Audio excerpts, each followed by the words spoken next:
cold night, and especially those of you who have exams coming up. Thank you.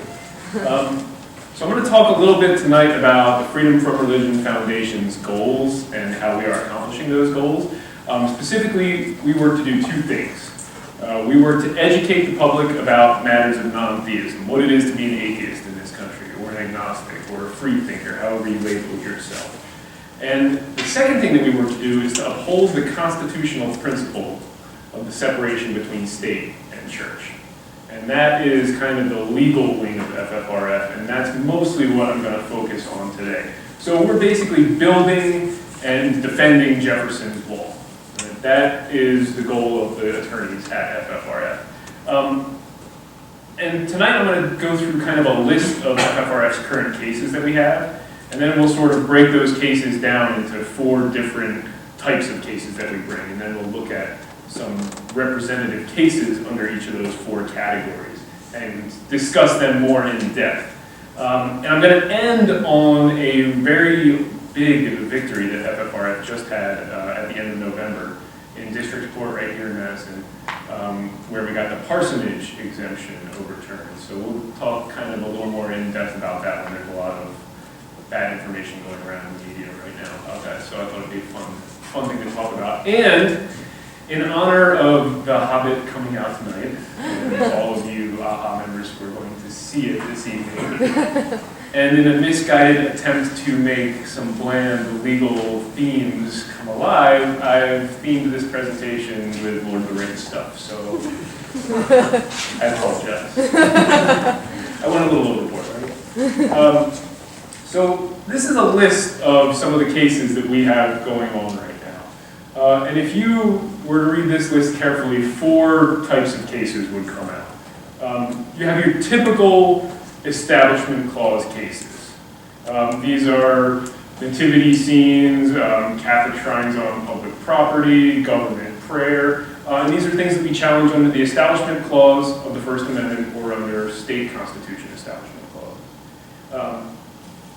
And again, government prayer, religious displays on public land, and particularly at this time of year, the nativity scenes. We see just a whole lot of nativity scenes. And I know this isn't Lord of the Rings, but there's kind of a connection. And this is an interesting one we're going to talk more about. This is FFRF's first free speech case, first solely free speech case. It came out of Orange County Public Schools in Florida, and the little non-tract that you all have features kind of prominently because it was banned in those schools. So we'll talk about that case. Another case that we have is actually a civil rights case against a florist in Rhode Island. And then finally we'll talk about the 3 IRS cases that we have going. So even though we just won one, we actually have 3 lawsuits against the IRS. So we're expecting an audit any day now. And I'm going to talk again mostly about the Irs Exemption. So these are our 4 legal tools for defending Jefferson's Wall against the hordes of theocrats who are trying to tear it down. And again, I mentioned another tool that we have, which is education. We work to educate the government and the public about what it is to be an atheist. But really, the #1 tool, I think, for defending Jefferson's Wall is you. We are going to win this fight with demographics by normalizing non-belief. And the younger generation here, 32% of the younger generation considers themselves non-religious, by far the highest demographic in this country. That is how we're going to win, by people coming out of the closet and saying, I'm an atheist, I'm proud to be an atheist, and normalizing that non-belief. It's going to make it much easier to defend Jefferson's Wall. The first of those 4 sections that I want to talk about is the Establishment Clause cases that we bring. So for any governmental law or for any governmental action challenged as a violation of the Constitution, the Establishment Clause specifically, a court is going to look at 3 things. They're going to ask, does the statute have a secular purpose? Is the primary effect of the statute to advance or inhibit religion? And does this unnecessarily entangle the government with religious questions? So these 3 inquiries are referred to as the Lemon test. It comes from the Lemon versus Kurtzman case that the Supreme Court handed down. And sometimes there's another test that's used. It's kind of folded into the Lemon test. It's called the endorsement test. And essentially what this is asking, does the governmental action endorse religion? And it's usually folded under the first prong. So you could say this whole Lemon test more simply by saying that the government shall not pass laws endorsing one religion over another or religion over non-religion. I know, I told you it was going to be that. So a typical Establishment Clause challenge would be something like a Ten Commandments display on government property. FFRF has been challenging these for years. You all know some of the Ten Commandments, I'm sure. They start off, I am the Lord your God. You shall have no other gods before me. Don't take my name in vain. Don't work on my day. Don't make graven images. All religious. I mean, this is very, very much a religious document. And they've been going up on public land for years. Does anybody know where the big push for Ten Commandments on public land came from? It came from Nelson DeMille's movie, The Ten Commandments. He convinced Paramount to make between 2,000 and 4,000 of these stone monuments, and then he paired up with the Fraternal Orders of the Eagles to go put them on government property to advertise for the movie. And actually, there was one put up in Milwaukee, and Yul Brynner, the actor in the Ten Commandments who played the villainous Pharaoh Ramses, appeared at the unveiling ceremony for that Ten Commandments monument. And that Ten Commandments monument got taken down by FFRF. So this is it right here. You can see a crane lifting the Ten Commandments monument out right there. There's the crane putting it on the truck. There's the truck driving away with the Ten Commandments monument. And there's the empty pliant where it used to stand. So pretty cool victory. And the reason we got it removed is because this is obviously a governmental endorsement of religion. Putting on a public land a monument that says, I am the Lord your God, you shall have no other gods before me, can't be anything but a religious endorsement. And when I was researching this particular thing, I came across an interesting DeMille quote that I thought I would share with you. He wrote this in his autobiography. He said that I am sometimes accused of gingering up the Bible with large and lavish infusions of sex and violence. And I can only wonder if my accusers have ever read certain parts of the Bible. He goes on, but yeah, it's a little bit ridiculous. Now this particular monument is up in a public school in Pennsylvania. FFRF is suing to get it and another Ten Commandments monument at another public school in Pennsylvania removed. So we're suing two high schools, each with a Ten Commandments monument in front. One of the high schools, when we started litigation, actually boarded their Ten Commandments monument up. It looks much better that way. And there's this very bizarre local group that has sprung up, and I cannot remember their name. I'm sure you can find it online. And their goal is to get the Ten Commandments put up in as many places as they can around these towns now, except they're putting them all up on private property, which we don't care about. You put it up at as many churches as you want. That's where this message belongs. It's a religious message. It belongs on private land. And they really think they're fighting the good fight for some reason, but anyway. And there are plenty of other lawsuits that FFRF brings under these typical establishment clause. Does the government action endorse religion? In God We Trust, on the money. We brought a couple lawsuits on that. There's one going on in the Second Circuit right now. This was in the news recently. This was a Jesus portrait in a public school in Jackson, Ohio. And a couple of news outlets, other right-wing news outlets, I think referred to this as a Jesus photograph. We asked the school to take this down. We told them it was a violation of the Establishment Clause, that they were clearly endorsing Christianity by having it up. And they said, no, if you want us to take it down, you're going to have to sue us. So we sued them, along with the ACLU. And as it wound its way through the courts, they finally, did we settle that, or did we actually? So we actually settled the case, and The school had to pay out just shy of, I think, $100,000 to us and the ACLU because they wouldn't take down that picture. This is another one. This is actually not a statue, technically. Technically, this is a Catholic shrine. This is on national forest land in Montana. We have a lawsuit going to get that removed. We lost at the district court level because, according to the judge, it's lost all its religious value because it's been there for so long. It's got all this great historical value because it's been there for like 40 years.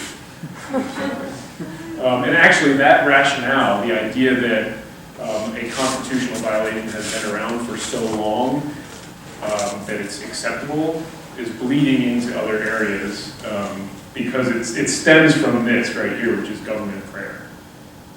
So in 1983, the Supreme Court decided this case called Marsh versus Chambers.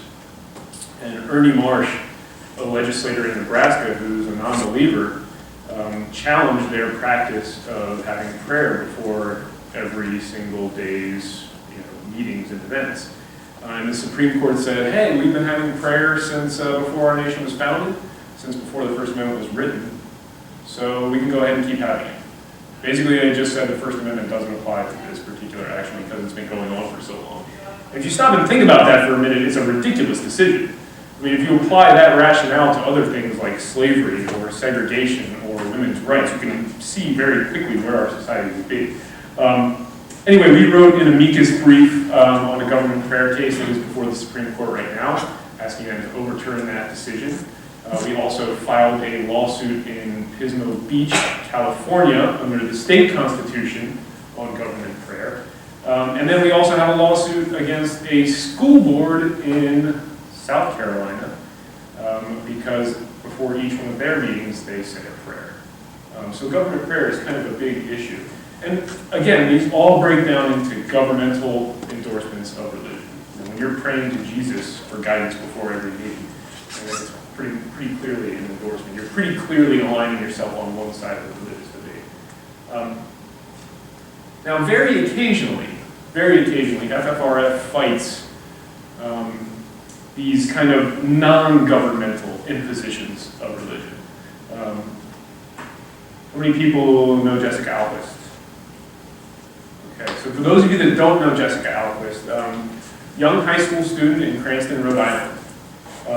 In her high school, there was this banner up, and you can't probably read it from there, but it says school prayer at the top of the banner, and it reads, Our Heavenly Father, and ends, Amen. This is hanging in a public school. Jessica asked the school to remove it, because it was clearly a violation of the Constitution. The school refused. She took a lawsuit with the ACLU, and after getting tons and tons of death threats, she had to go to school with police escort several times. Her state representative got on the radio and called her an evil little thing. After going through all that, she won the court case. FFRF, because we wanted to support her, she spoke at many of our conventions, she's friends with us, we wanted to send her some flowers, just to say congratulations, you won. We're behind you, even though some of your community members may not be. And we could not find a florist who would deliver to an atheist in that town. We went through 3 before we could find one. We actually had to go to Connecticut to get a florist who would deliver flowers to her. Now, our argument in this case is that these florists have refused to deliver to somebody because of their religion. And this is a civil rights issue. If you think about this not in terms of atheism, but in terms of, say, refusing to deliver to a Jewish family, or refusing to deliver to a family based on their race, the violation becomes a lot more obvious. And if you think about it as something that's not flowers, but something that's much more important to your survival, such as selling somebody food, or gas to get from one place to another, or a bed on a cold night like this, at a hotel room, it becomes a lot more easy to understand how this is a violation. So under state civil rights laws and under the federal civil rights laws, if you are a place of public accommodation, so if you're a business opening yourself up to the public, you can't discriminate on the basis of somebody's race or their religion. And that's exactly what was going on in this case. That's what we're arguing. So we are suing a couple of these florists under the Rhode Island Civil Rights Statute.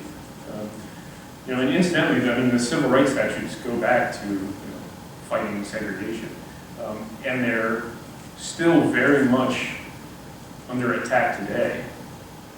There's two cases that are going up to the Supreme Court probably. Well, one of them is already up at the Supreme Court, and the other one probably will go up.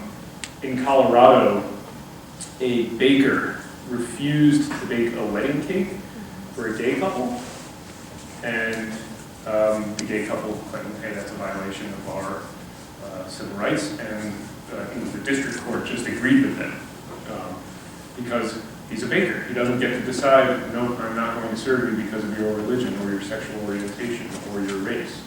And then another one, also involving a gay couple, and the wedding was about a photographer in New Mexico who refused to do their wedding because they were gay, and that's before the Supreme Court right now. They just accepted the case. And essentially the issue is, does a person's religion trump other people's civil rights? And I think the answer to that is very clearly no, but we'll have to see what the court says. So that's the civil rights case. That's the second type of case. The third case, this is one of the cases I worked on from the beginning, so this is kind of one of my babies. In Orange County Public Schools in Florida, there was a group called World Changers of Florida. World Changers of Florida sets about changing the world by distributing Bibles, the most readily available book in the world, in schools only in Florida. It is a violation of the law to go into a public school on public school time and hand out Bibles to kids. The public school instruction time is reserved for instruction. So we wrote a letter to the school district asking them to not allow this in the future.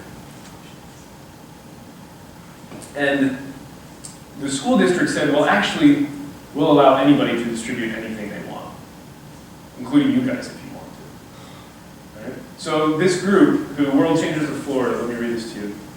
They support the biblical account of creation, including having creation theory taught in our public schools. That's illegal. So they're letting a group whose goals professedly are illegal come into their school and distribute things. And another goal they have is to speak out against the humanistic views contrary to the biblically based founding fathers' constitutional vision. That's just nonsense. Anyway, so the school's claim was, well, anybody can distribute anything.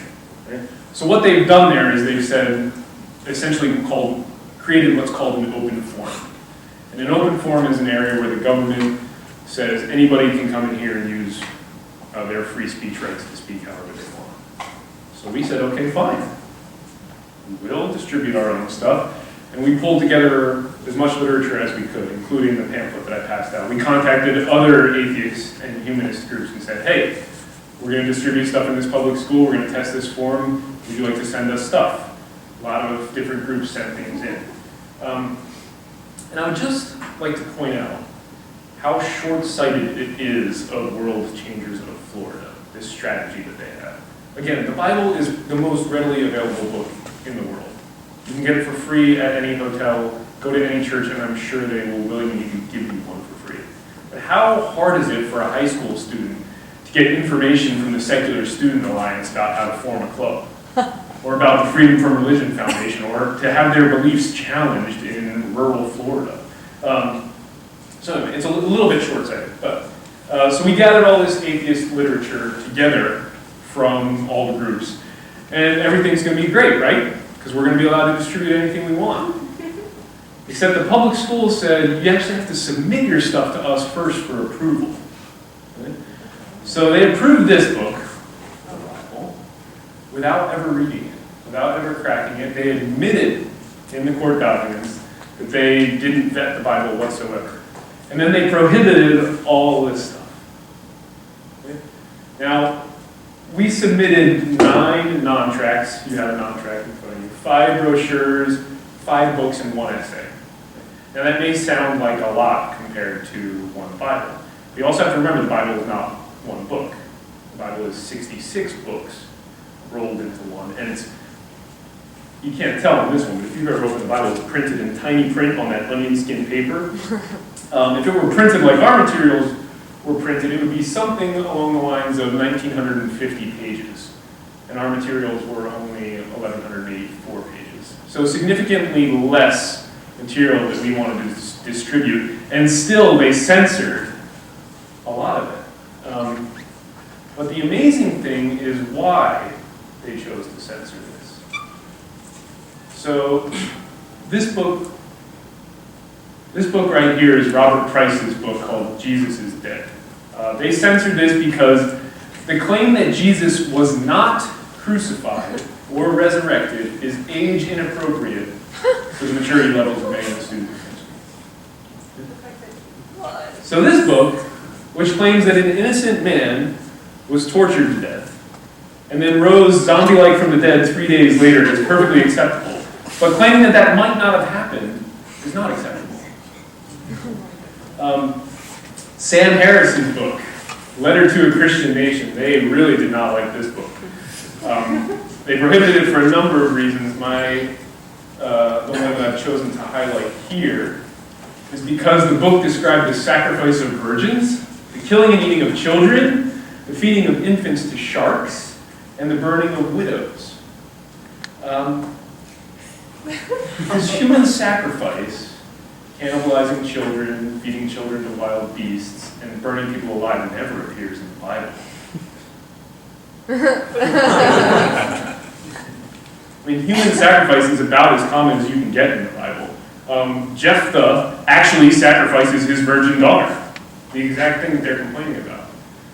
Abraham tries to sacrifice Isaac, but God stops it so long as he knows that Abraham actually would have done it. And then let's not forget the big one. Jesus is a human sacrifice. Okay? The whole Bible surrounds this. I mean, their whole religion is based on the sacrifice of this man for everybody else's sins. Okay? So it's a little bit disingenuous to discriminate against ours on that. Killing and eating children. The book of Deuteronomy, well, we'll do Leviticus first. You will eat the flesh of your sons and the flesh of your daughters. Leviticus 26:29. You will eat the fruit of the womb, the flesh of the sons and the daughters. Deuteronomy 28:53. So feeding children to sharks actually does not appear in the Bible. But there is a scene in the Bible where children are fed to wild beasts, bears. Elijah is a balding prophet of God in the Bible, and this group of 42 young boys makes fun of Elijah for going bald. And so Elijah called down a curse in the name of the Lord on the children, and 2 bears came out of the woods and mauled the 42 boys to death. So again, not a shark, but still pretty cool. And then Jonah was swallowed by a giant fish. Now the Bible says that he survives, but pepsin is a digestive enzyme. It has a pH between 1.8 and 3.0, which is about the pH of sulfuric acid. So I don't really think that's possible, Jonah. Burning people alive, that happens throughout the Bible. If a man marries both a woman and her mother, it is wicked. Both he and they must be burned alive. If a priest's daughter defiles herself by becoming a prostitute, she disgraces her father. She must be burned in the fire. So it's not even for anything she did, just except disgracing her father. And actually, the God of the Bible himself burns people to death. And fire came out from the Lord and consumed 250 men. That's in Numbers 16:35. And we could also add on there, if we wanted to, the fact that Jesus created hell to burn people for all eternity. Anyway, I could do this all night long and point out everything that was wrong with their violations, but I will just point out the last one, which is in that non-tract that you all had. I don't know if everybody has had a chance to look through that. But the reason that they prohibited that was because it will cause a substantial disruption, because it argues that Jesus did not promote equality and social justice, and was not compassionate, was not reliable, and was not a good example. Now, open that up and take a peek through it. Why Jesus asks questions. Was Jesus compassionate? Was Jesus a good example? And all that follows it, for the most part, are Bible verses. Direct quotes from the Bible. Okay? There's very little editorializing there. Dan Barker actually wrote Why Jesus for us a long time ago, I think. And actually, the purple non-tract that is kind of obscured by that speech box, that is all Bible citations. 99% of it. So clearly they don't have a problem with the content that we were presenting. The only thing that they have a problem with is our message. They don't like what we're saying. And that's to prohibit something because the government doesn't like the message is called viewpoint discrimination. And that is fundamentally unconstitutional under the free speech clause of the First Amendment. So we sued under that clause. Incidentally, free speech clause is in the First Amendment. Establishment clause is in the First Amendment. That's two. Anybody know how many rights the First Amendment protects in total? Close. Most people would say that. It actually protects 6 rights. Congress shall make no law respecting the establishment of religion, so that's your right to a secular government, or prohibiting the free exercise thereof, that's your free exercise, or abridging the freedom of the speech, or of the press, or the right of the people to peaceably assemble and petition their government for a redress of grievances. So 6 rights, kind of important. Okay, so moving on from our free speech case, the IRS cases. These are really interesting tools that we have to defend Jefferson's Wall. And they're the final one that I'm going to talk about, but I'm going to go pretty deep into one of these. These are partly Establishment Clause challenges, they're partly equal protection challenges. The first one, the Form 990, is a pretty interesting case. So if you decide tomorrow that you want to form a nonprofit, one of the things you have to do is register with the IRS. You have to pay some fees to get your startup registration going, and then every year you have to fill out a Form 990, and it tracks all the money that comes into your organization, tracks all the money that goes out of your organization, every dime, where it goes, what your executives are paid, what the benefits are that they get, everything.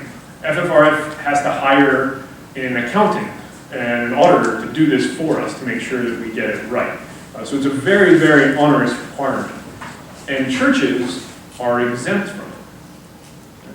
We have no idea how much money comes into churches or goes out of churches or what their megachurch pastors are paid unless they want to report it.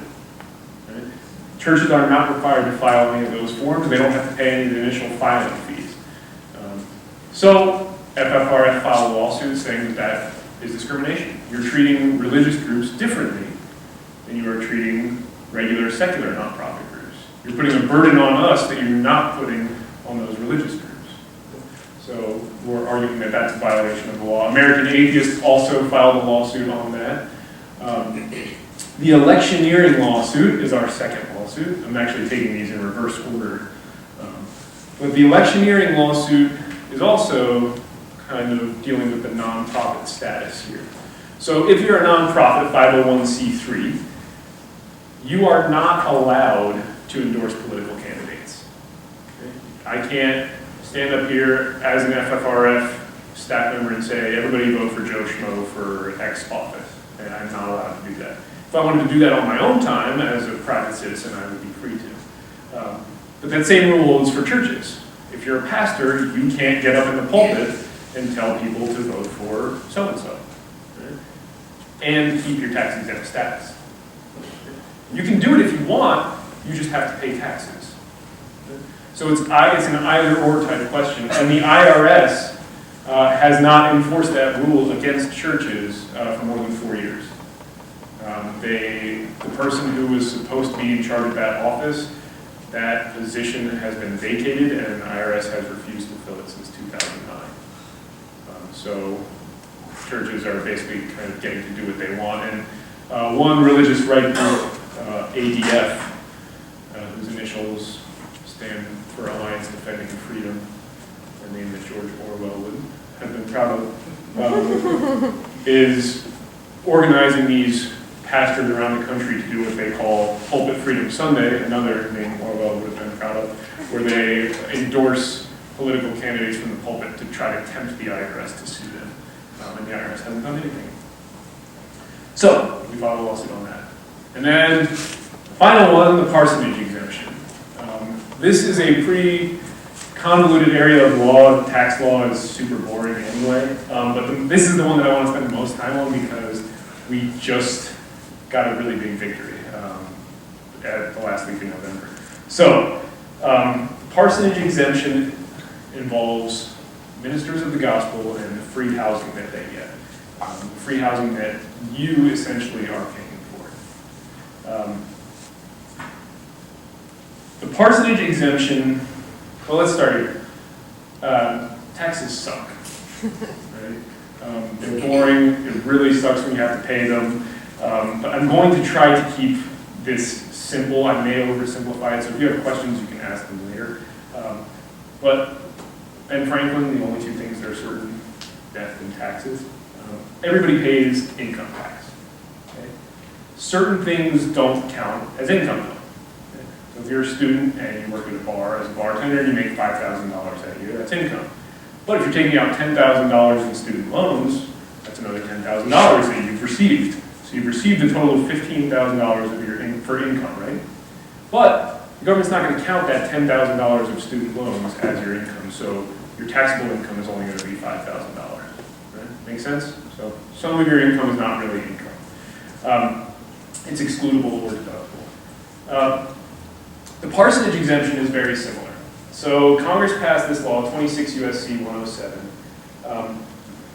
and it's got two parts. So it says, in the case of a minister of the gospel, gross income does not include, number one, the rental value of a home furnished as part of his compensation.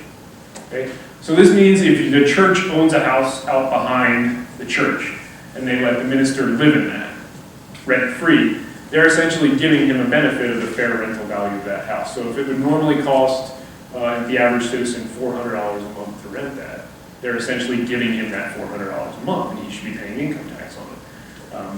This eliminates that income tax. That's number one.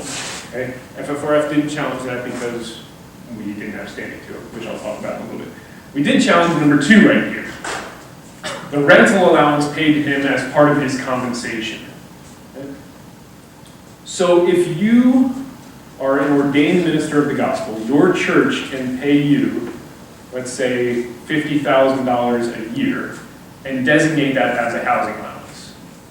And as long as you spend that money on just about anything involving a house, okay, you don't have to pay income taxes on it. Okay? And it can literally be just about anything. You can buy, really lavish rugs. You can buy pool tables. You can put a pool on your house. You can buy cleaning supplies. You can buy other home decor like Jesus posters if you want to put those up. Jesus bobbleheads, Jesus statues, which that one's kind of cool. Or you can just buy an absolutely ridiculous mansion and live in it. And I was going to show you a bunch of pictures of some of these ridiculous mansions, but I have decided not to do that for certain reasons. And instead, I'm going to show you this website that you can go to if you are interested in seeing some of these. I cannot vouch for the accuracy of the information on that site, but it is pretty interesting. inplainsight.org/HTML/televangelist-lifestyle. But I will show you a video that highlights one recent pastor's the mansion that he's building. And this was an investigative reporter in North Carolina, a guy named Stuart Watson. He's doing a series of investigations on the finances of the biggest megachurch in North Carolina. And he's done, I think, 3 or 4 reports now. I highly recommend you go watch them all. This is I edited this clip down to make it not 8 minutes, to make it more like 2 minutes. So let's see if I can do this for you. An iTeam exclusive, a mega house from mega church pastor. NBC Charlotte's iTeam has confirmed that Elevation Church pastor Stephen Furtick is building a 16,000 square foot home in Weddington. News of the multi-million-dollar mansion prompted NBC Charlotte iTeam reporter Stuart Watson to do what investigative reporters do best: follow the the money. Now the man who just calls himself Pastor Stephen is more popular than the church he built, with 4 times more followers on Twitter than Elevation Church itself. The book is called Greater, and it's about dreaming bigger. Stephen Furtick is his own brand, profiting from book sales and paid personal appearances around the world. And people are asking me, like, are you really going back to Australia again? So the pastor keeps making more money and more money and more money. Now Stephen Furtick is spending a lot of that money on a 16,000 square foot house. It has 7.5 bathrooms, building permits put the contract value of the house alone just shy of $1.4 million. The land cost another $325,000 for a total cost of more than $1.7 million. You can't see the house from the street. It's behind a no trespassing sign off Lock Haven Road in Weddington, hidden by 19 1/4 acres of dense woods. For 7 weeks, we've tried to talk to Stephen Furtick about his multi-million-dollar home. We've sent emails, made phone calls, sent a registered letter, even made one face-to-face personal appeal. He's always declined until one Sunday he brought me up in his sermon. So I've been feeling sorry for myself lately because they told me this news reporter is trying to do this story where he wants to make our church look bad. Then he described his multi-million-dollar home as, quote, not that great. Well, me and Holly this year, we built a house. We've been looking for a piece of land to build a house for our family for a long time. So I'm like building this house and I'm real excited about it and everything. But then I found out, this is crazy, the news tried to fly this chopper over our house. The people that are building it told us, we're going to fly the chopper over your house. I'm thinking to myself, first of all, it's not that great of a house. I mean, I'm sure there's better houses if you just got to fly a chopper over somebody's house. So not that great of a house. It's only 16,000 square feet, 7 bathrooms. You should get a sense of 2 things from watching that short clip. One, the kind of houses that you can get that are essentially, tax-free. We'll get into more of the numbers in a minute. But also the financial black hole that is. I mean, this is an investigative report. We're going for 7 weeks and can't come up with anything. So this law creates a whole lot of favoritism towards pastors. And it was actually, before I get into a little bit more deep into the law itself, this law was challenged 10 and 20 years ago. Rick Warren, anybody ever heard of this guy? Kind of famous, this purpose-driven life drivel. Dan Barker is actually writing a rebuttal book of this that is, I think it's at the publisher now, so look for that in the near future. I read a draft of it, it's excellent. So the law was first challenged because Rick Warren, a number of years ago, bought a house for $360,000. In 5 years, he claimed $424,000 worth of housing allowances for that house. So that means his church was giving him $424,000 tax-free in 5 years, and he was claiming he was spending it on his house. The IRS said, I don't think you can do that. That's more than your house is even worth. So they filed a lawsuit against him, and the court itself, the Ninth Circuit, said, wait, this law can't itself be constitutional. This is giving ministers of the gospel, that is what the law said, ministers of the gospel, this huge financial benefit, and it's only being given to them. So the court starts investigating the constitutionality itself, and this freaks out Congress. So Congress jumps in, and they pass legislation on that issue before the court, whether or not you can claim more housing allowances than your house is worth. And they say that it doesn't apply retroactively. So they moot the case. The case gets booted out of court because Congress acted, and Rick Warren gets off with scot-free. Okay? So that's that early challenge. But again, who is eligible for this? Scott Furtick, a megachurch pastor, Rick Warren, a megachurch pastor. You don't actually have to be a megachurch pastor. All you have to do is be an ordained minister of the gospel. And the IRS decides who that is. Okay? You have to perform sacerdotal functions or conduct religious worship. And your church actually has to be kind of an organized church in some way, shape, or form. Now, ministers of the gospel is clearly a religious term, but they have extended it to, or excuse me, it's clearly a Christian term, but the IRS has extended it to other non-Christian religions. And this has been taken advantage of heavily, so that, I think stories of even basketball coaches, radio station administrators have been declared ministers of the gospel, and are using this housing exemption. And actually, in our case, the government tried to argue that Dan and Annie Laurie were ministers of the gospel. They tried to argue that 2 atheists, co-presidents of our organization, were ministers of the gospel, and this is what the judge had to say about that. It's difficult to take that argument seriously. Under no remotely plausible interpretation could they be considered ministers of the gospel. Okay, but why, if you're a church, do you want to give this to your employees? Why is it important for you? You care about this because you become more competitive. Right? So this is where everybody's eyes start to glaze over. Let's say, as a church, you want to give your employee the benefit of $1,000. That's what you want them to have in their pocket. If you're a church, you can give them that $1,000 as a housing allowance, and they get to take all of it home. If you're a secular organization, like FFRF, and you want your employee to come home with $1,000, you have to pay them a lot more. Right? You have to pay them $492 more if they're taxed at a 33% rate. Okay? So I'm just assuming a 33% rate for all of these, examples.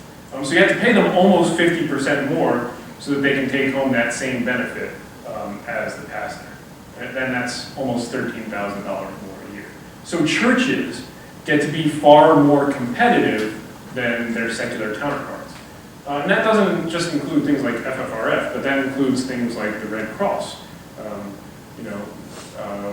Christians are very proud of all the missionary work that they get to do and all the charity work they get to do, and they like to try to make it seem like they do a better job of the Red Cross. This might be one reason why, even though they don't.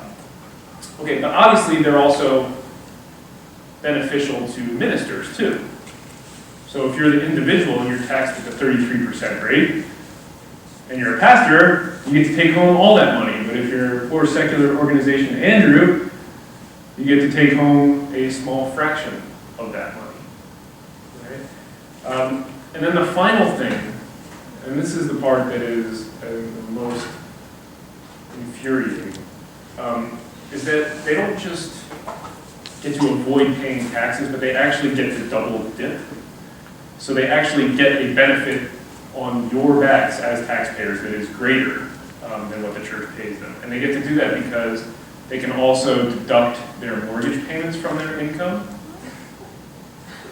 So if you get $1,000 from your church as a housing allowance, you're taxed at the 33% rate, you're paying mortgage payments, same as any other person, you get to deduct those mortgage payments.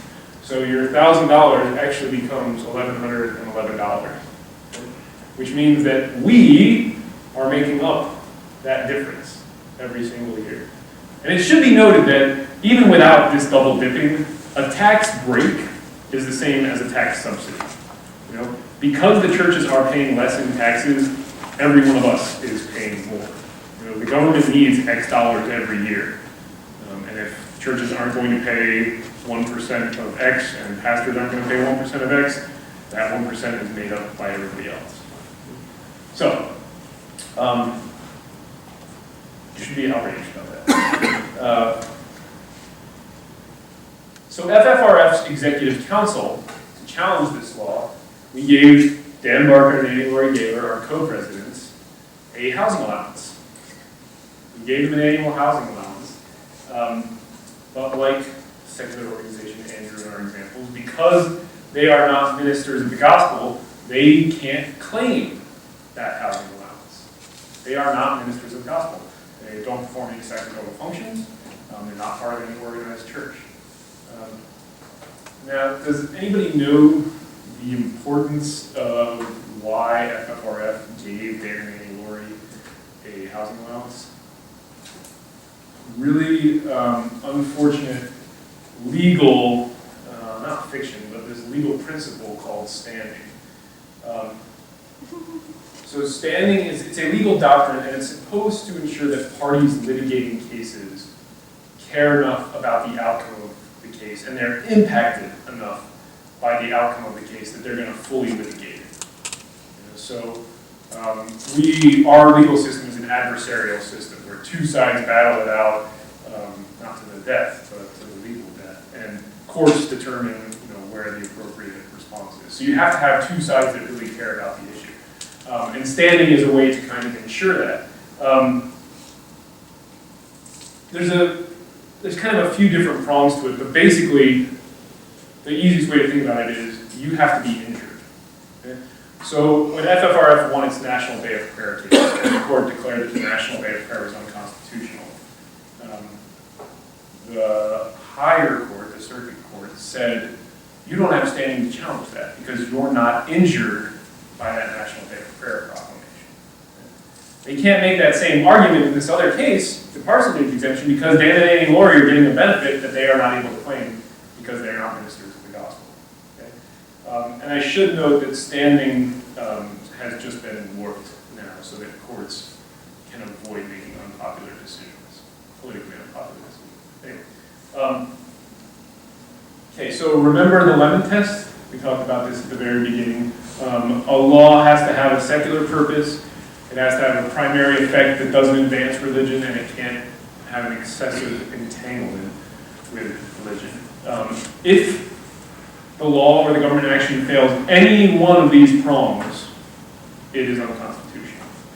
And in this case, it fails every single one of these prongs. So what is the purpose behind this law? Well, when the law was passed, Representative Peter Mack gave us a very good indication of what the purpose of the law was. In these times when we are being threatened by a godless and anti-religious world movement, we should correct this discrimination against certain ministers of the gospel who are carrying on such a courageous fight against this foe. Certainly this is not too much to do for those people who are caring for our spiritual welfare. So the goal is to reward people who are caring for our spiritual welfare and who are carrying on the fight against godless communism. And that's a very, very clearly a religious purpose. And then when they re-examined the law during the case I mentioned about Rick Warren, Congress also was pretty open about its religious purpose. Representative Ramstad of Minnesota said that clergy members of every faith rely on the housing allowance. Without it, they face a devastating tax increase of $2.3 billion over the next 5 years, at a time when our places of worship are financially strapped and struggling to serve people in need. So the goal is to reward places of worship. And that number should blow you away, because that $2.3 billion over 5 years, that's what we are paying. That is made up by all of us. So again, clearly meant to aid churches and to aid ministers, so that's not a secular purpose. Does it advance religion? Yes, because it accomplishes its goals. It does aid ministers of the gospel, and it does aid churches, and it's explicitly and intentionally designed to accomplish that goal, so very clearly, yes. And finally, for the third lemon prong, again, the exemption is only available to ministers of the gospel. I know I've said that 100 times now. But the government decides whether or not you're a minister of the gospel. And the IRS has these long internal documents that say all the different things that they need to be looking at to determine whether or not somebody is a minister of the gospel. And essentially what they are trying to determine is whether or not your functions are religious. So is your job religious enough to qualify you as a minister of the gospel? And that entangles the government with religious questions pretty clearly. So again, if it fails any one of these prongs, you lose, and in this case, it fails all three. So I wanted to leave a lot of time for questions because I always prefer to have a conversation as opposed to talk at you, and that seems really long even to me. But I think the bottom line to take home is we still have a very long road ahead of us in defending Jefferson's Wall. There is still a whole lot of work to do. But right now, we've got plenty of time for questions. So if you guys have any questions, ask me anything. We don't have to limit it to FFRF's legal work. I can talk about the other stuff that we do. I can talk about atheism in general. I can talk about coming out as an atheist. If you're interested in going to law school, I can dissuade you from doing that. So any questions at all, I'm happy to field them. I'll start us off, guys, and then we can just pass around to anybody who has a question. So my question is, the other two court cases, the Form 990 and the, what was the other one? The Form 990 and the election hearing. Right, yeah. What are the future, or what's the future like? So the court can decide on those at any point in time. So after you finish briefing a case and it goes to the court, you're kind of at a loss for when a decision will come down until it comes down. It just happens one day. You get an email saying the judge has issued an order in this case, and you go read through it, you're going to figure out what it says, and it's very exciting and terrifying at the same time. But that could happen at any moment. Those cases, to me, seem fairly open and shut, but I'm helping argue them. So, I mean, obviously, we hope it's a good decision, and I would expect it to be a good decision, but courts can be very unfriendly to our side of things because it's politically unpopular to be friendly for state-church separation. So, yeah, but those decisions can come down at any time. Okay. Yeah, this is really simple. So a lot of these examples are just drive me crazy. Like, it seems just so like blatant violations. But what can I personally do to like help the cause here? Like I feel like I don't really have a lot of money and I'm not a lawyer. Like besides learning about it, like is there anything I can really do to help with it? I think there is, and I honestly think that as an average citizen, you can have an impact. So the first thing I will say is that these are just FFRF's court cases. Okay? We handled 2,500 complaints about stuff like this last year alone. We're looking to be on pace for something similar this year. We are far more successful when we have local individuals who are willing to stand up, who are willing to be out atheists, who are willing to go to public meetings and speak out against these issues, who are willing to write letters to the editor. One of the major reasons that courts are unwilling to make these decisions is because they are politically unpopular. And the only reason they're politically unpopular is because we've been a silent minority for a very long time. We are starting to see that change. And I think helping that change along is one thing that absolutely everybody can do without money and without lauding. Come out of the closet. When you see a violation like this, report it to FFRF. Speak out against it yourself. Some of my favorite wins that we've had over the years, we weren't even involved in. I helped a woman in Oregon with the government funding issue. The government was funding this, what they thought was this after-school youth center. And it turns out it was an after-school religious worship center, and it was really just this annex of this church, and they had given it $1,000 because they had done a very good job of cloaking it. So I helped that lady with this issue, and she was really empowered by that. And she found out later that one of the stores that she used to shop at, can't remember the name of it, donated $1,000 to another religious organization. And so she complained to that store and said, I just want you to know, I'm not going to shop here anymore because you're donating to this religious organization that does X, Y, and Z. And they said, we're so sorry. We didn't realize that was a religious donation. We've rescinded the check. It's against our policy. We won't be doing that again. So, she went out there and she corrected that herself. And it wasn't even an illegal or a legal issue, but she got that stopped on her own. So I really do think there's a lot of work that can be done just by the average citizen. And it consists of doing things that more than just kind of commenting on online stories and visiting atheist blogs and things like that, but actually portraying a positive public image of atheism and that we are out there and that we are for the separation of state and church and things like that. So, yes, I do think there's a lot of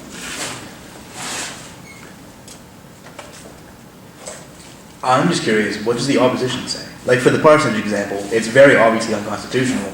So what is the opposite side saying to try to defend themselves? Well, one thing that they're trying to say is that Dan and Annie Laurie are ministers of the gospel. A lot of times what they try to do is, because it's so obviously a violation, they don't focus on that. They try to focus on things like standing. They try to focus on what amounts to procedural issues in court. So how can we get this case out from in front of a judge so the judge can't decide it, right? And one of the ways to do that is by standing. That if the parsonage exemption case will probably be appealed almost certainly, and if it is, I expect that to be their main argument. And they'll try to do something along the lines of boot it back down and try to make Dan and Annie Laurie, claim that exemption and get denied, and then it'll drag on for another 4 or 5 years, and that'll at least delay things at the very least. So they tend to focus on procedural issues. And that's why standing has become such a big deal. It's a fight that we have to have with virtually every one of these cases. And I'm going to back up and tag one part onto that last question. You can be a plaintiff in these lawsuits too. It's one thing, it's a big hurdle that we have. A lot of people are scared of being a plaintiff. Jessica Alquist, I mentioned her story earlier. She was reviled for her role in getting a prayer banner, a clearly unconstitutional prayer banner taken down in her school. So just to be clear, she was reviled in her community for upholding the Constitution. And it's scary to be the only person involved in those lawsuits. So a lot of times it helps to kind of dilute the responsibility by having a lot of people join in. So you can do that as well. Anyway, but yeah, I mean, the typical way that they argue against it is by ignoring the merits and focusing on these procedural arguments to get us out from in front of the judge. And that's really the only way they can do it. And there's very clearly violations. So. Anybody else? Is the case for the In God We Trust printed on mug, is that still alive or is that completely dead now? No, it's still alive. It's before the Second Circuit Court of Appeals. Opening brief will be filed tomorrow for the Second Circuit Court of Appeals. Mike Newdow is handling that. A number of plaintiffs, FFRF is involved as well. I just read a draft of that today. And I mean, it's a really interesting because the case has come before courts in the past, but no court has ever really looked into the merits of the case. The first case that was brought was this case called Arano. It was brought in the Ninth Circuit, which is California West Coast area. And the guy who brought it didn't have an attorney. He handled the case himself. And I think it was the district court said that his complaint, which is the document that kicks off the lawsuit, was nearly unintelligible. And so that was the case that decided this issue, and then the other circuits have just kind of relied on that. So the merits of the case have never really been fully examined by a court. And if you look at the history of In God We Trust, and you examine it under the Lennon test, those 3 prongs that I was talking about, secular purpose, the effect, and the entanglement, I mean, the purpose of that phrase was clearly religious. And they've even said that, there was a couple congressmen in the 50s in the congressional record, they're talking about how this is a great way that we can get Christianity behind the Iron Curtain, essentially using our money to proselytize because it goes to all these foreign countries. So it really is an interesting series of cases, and it is still alive. And I genuinely do not think that issue will die until it is dead. Until that is struck down, I think there will continue to be cases brought against that because it's just such a very clear and obvious violation. It's not in God we trust. We don't trust in God, any of us in this room. In God, some of us may trust, but certainly not all of us. So, yeah, it's still alive.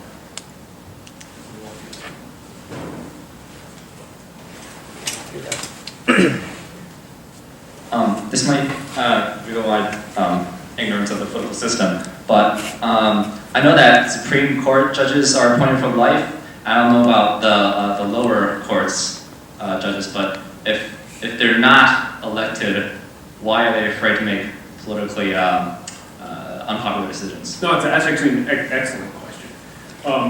And federal judges are appointed for life. State depends on the state. Some of them do have to run for elections. Some of them have to run for elections where public money plays a very, very big role. I think that's arguably one of the most alarming points in our legal system is that we have these elected judges at state levels and at state Supreme Courts who are accepting huge amounts of money from interest groups that are going to be before them litigating issues later on. But one reason is because if you're a district court judge, so you're the lowest level in the federal system, and you want to become a circuit court judge, you have to get promoted. And Congress has to approve you. And one of the ways that you do that is by not making any politically unpopular decisions and kind of towing certain lines. Right? Same thing with the circuit court judge. All the circuit court judges want to be Supreme Court judges. Okay? So where it breaks down is at the Supreme Court level because they're appointed for life, they're at the highest, what are they worried about? And it can still be very much an issue for them. And if you look at some of the stuff that was going on in the New Deal and kind of the history of the court back then, the President Roosevelt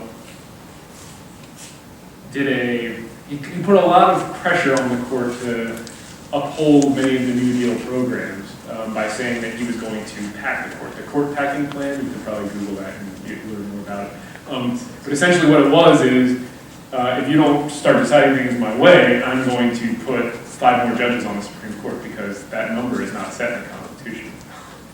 The Constitution is actually fairly vague about the federal court system. It gives a lot of the power to set it up to Congress. It just says that there's going to be Supreme Court and Circuit Court. So it's fairly vague about the actual setup, and that power is given to Congress.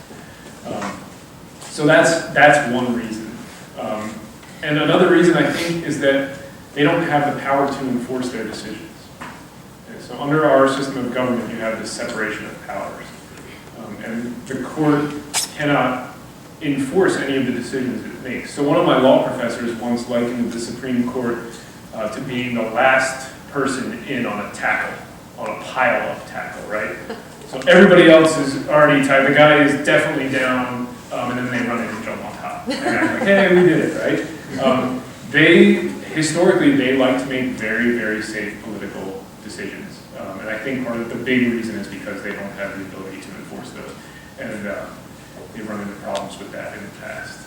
So that would be my guess on that. But it's a good question for sure.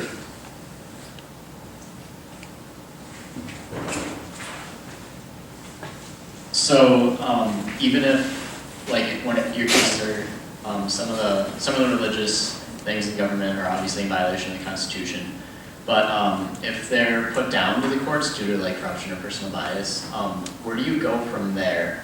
Like, I'm sorry, I misunderstood. If they're put down in the courts? Yeah, if you lose the case, I guess. Oh yeah. Yeah, where do you go from there? Can you you keep fighting. You got to keep fighting. Hopefully other groups can bring it. There are, you can't continue to bring the same exact case time and time again. It can't happen. But you can look for other sets of facts to bring the case on. You can look for other more creative ways to challenge that. So we'll take an example of what's going on right now. Nativity scenes. Okay, so nativity scenes show up this time of year all over government property. The Supreme Court in one case, the Allegheny case, said that it's very clearly an endorsement. You can't have nativity scene on public land. And then in the Lynch case, they said, well, it's not as clear an endorsement if you have Santa Claus and nutcrackers and candy canes and reindeer and menorahs and all this other stuff with it. Okay? It's not as clear an endorsement of the religious beliefs of the nativity in that case. Okay? So the law is just a mess, right? You get some towns that just put up a nativity and we complain and then they put all this other crap around it to make it look a little less like a problem. Or you get towns that say, well, anybody can put up anything they want. Right? And that's what's happening in the Capitol building right up here. Okay? So legally, to keep challenging those, you're not going to win. Okay? So the better way to challenge those is to flood the forum. Okay? So they've created this open forum, kind of like the Orange County case that we were talking about with allowing people to distribute literature. It's the same thing. The Madison Capitol says any group can put up any display they want so long as they have a permit. So FFRF applied for a permit, and we put up our own natural nativity, which features astronauts instead of angels, features 3 wise people, and a Goldman, Albert Einstein, Darwin. Thomas Jefferson is in the role of Joseph the father. There's a little black baby girl in the crib.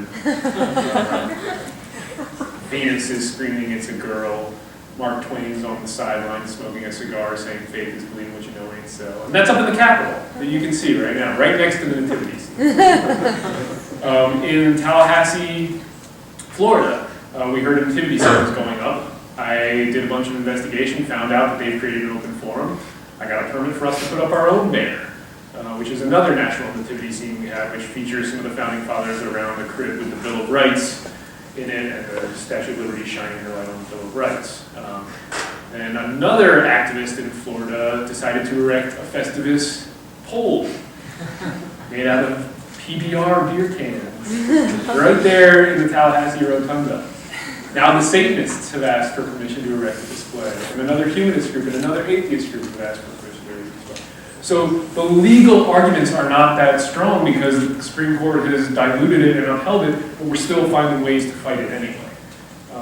And to keep on with the nativity example, in Santa Monica, California, 2 years ago, FFRF worked with some local atheist activists there. Palisades Park, one of the most beautiful parks in the country. They had a nativity scene. It was challenged. They said, "Oh, anybody can display anything they want." The forum was flooded, and they said, "Whoa, actually only 13 people can display. We're going to have 13 fenced-in spots." So atheists entered the lottery for the spots and won 11. So the next year they're like, nobody can display anything anymore.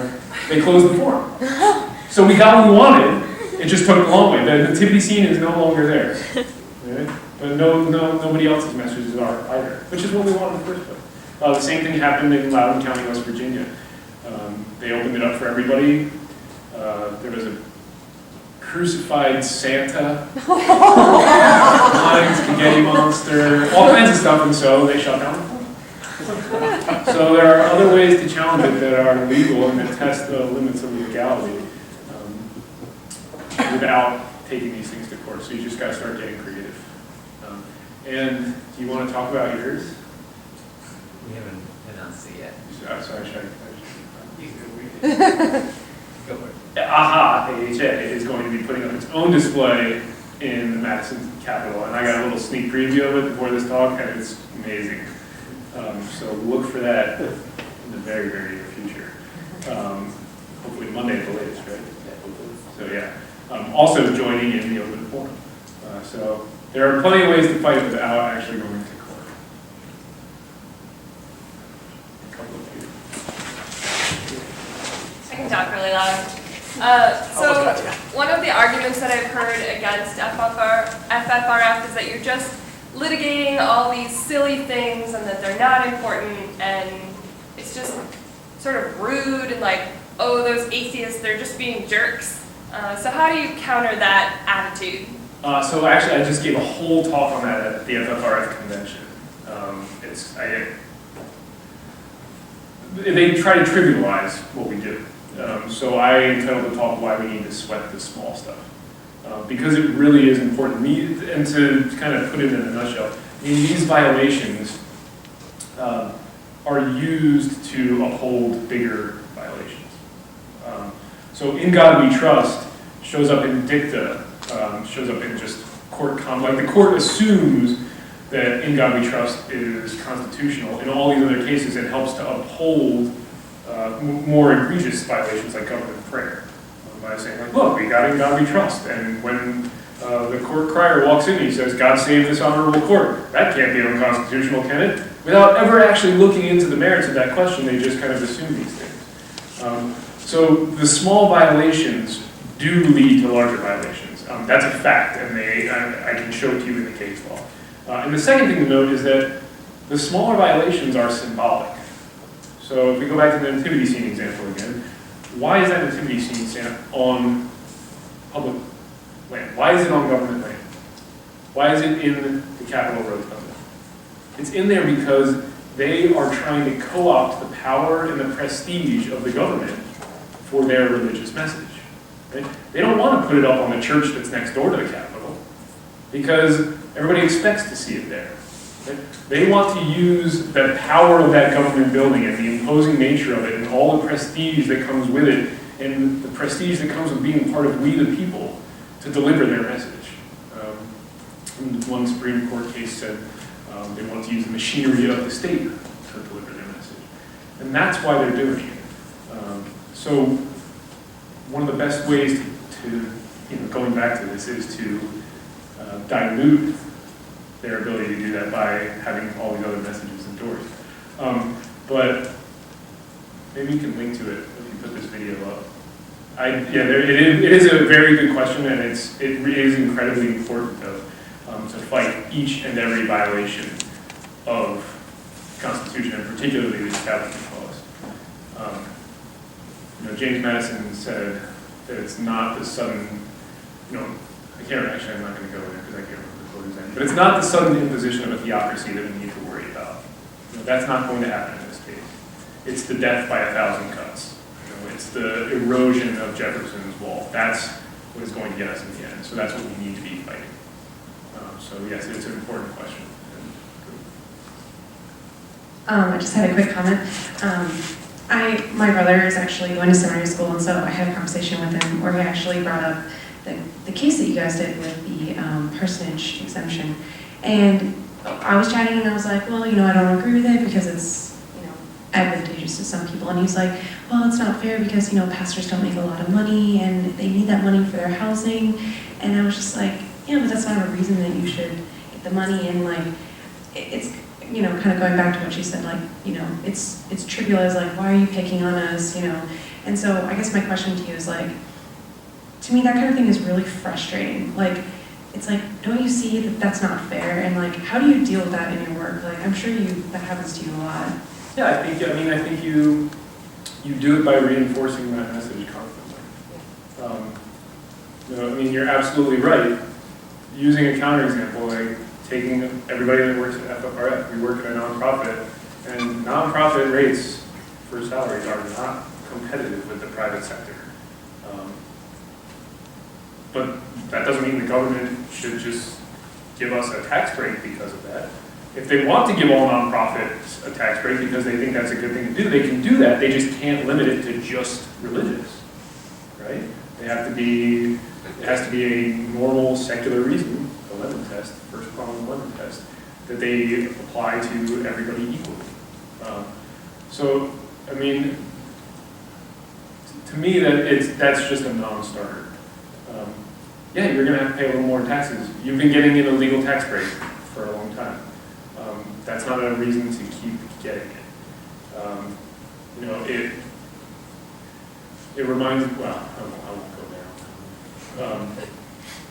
But okay, so when I talked about the Jessica Alquist case and the florist, when that news broke that we were suing that florist, I was in the office very early that day, and the phone was ringing off the hook and I was answering it, and I answered it and this guy just started screaming at me.